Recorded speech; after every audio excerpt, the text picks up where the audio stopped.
आज हम बात करेंगे मोदी सरकार के उस ऐतिहासिक फैसले के बारे में जिसने देश की 5 प्रमुख भाषाओं को शास्त्रीय भाषा का दर्जा दिया है। मराठी, पाली, प्राकृत, असमिया और बंगाली अब शास्त्रीय भाषाओं की सूची में शामिल हो गई हैं। तो चलिए जानते हैं इस फैसले की पूरी कहानी और इसके पीछे की राजनीति। गुरुवार को एक महत्वपूर्ण घोषणा करते हुए मोदी सरकार ने मराठी, पाली, प्राकृत, असमिया और बंगाली को शास्त्रीय भाषा का दर्जा दिया। केंद्रीय मंत्री अश्विनी वैष्णव ने इस ऐलान को एक ऐतिहासिक निर्णय बताया। प्रधानमंत्री मोदी हमेशा से भारतीय भाषाओं पर जोर देते आए हैं और इस फैसले से उनकी भारतीय भाषाओं को लेकर प्रतिबद्धता साफ दिखाई देती है। आपको बता दें कि मराठी भाषा के लिए यह एक बहुत बड़ा दिन है। 2013 में महाराष्ट्र सरकार ने केंद्र को एक प्रस्ताव भेजा था जिसमें मराठी को शास्त्रीय भाषा का दर्जा देने की मांग की गई थी। और अब महाराष्ट्र विधानसभा चुनाव से कुछ समय पहले मोदी सरकार ने यह बड़ा दांव खेला है। क्या इसे राजनीतिक दृष्टि से देखा जा सकता है? बिल्कुल। महाराष्ट्र में विधानसभा चुनाव नजदीक हैं और इस फैसले को मराठी जनमानस को रिझाने के तौर पर देखा जा रहा है।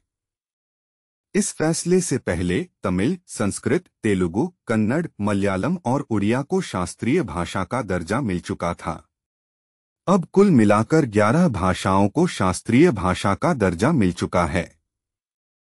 लेकिन शास्त्रीय भाषा का दर्जा मिलना केवल सांस्कृतिक पहचान का प्रतीक नहीं है, बल्कि इसका व्यावहारिक फायदा भी है। इन भाषाओं के संरक्षण और संवर्धन के लिए अलग बजट आवंटित किया जाएगा, साथ ही इन पर शोध और अध्ययन को भी बढ़ावा मिलेगा।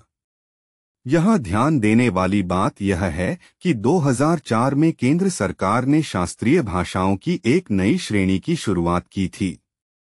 तब से लेकर अब तक तमिल, संस्कृत, तेलुगु, कन्नड़, मलयालम और उड़िया को यह दर्जा मिल चुका था। अब मराठी, पाली, प्राकृत, असमिया और बंगाली को भी इसमें शामिल किया गया है। पाली और प्राकृत जैसी भाषाएं हमारे प्राचीन इतिहास और धार्मिक धरोहर से गहराई से जुड़ी हैं। पाली भाषा में बुद्ध के उपदेश संकलित हैं, तो प्राकृत जैन धर्म के प्राचीन ग्रंथों की भाषा है। इसी तरह असमिया और बंगाली भाषाएं पूर्वोत्तर और पूर्वी भारत की समृद्ध सांस्कृतिक धरोहर को दर्शाती हैं। इस फैसले के बाद इन भाषाओं को संरक्षण और प्रचार प्रसार के लिए विशेष प्रोत्साहन मिलेगा। इन भाषाओं के अध्ययन और शोध के लिए नए रास्ते खुलेंगे और उनकी पहचान राष्ट्रीय और अंतर्राष्ट्रीय स्तर पर और मजबूत होगी।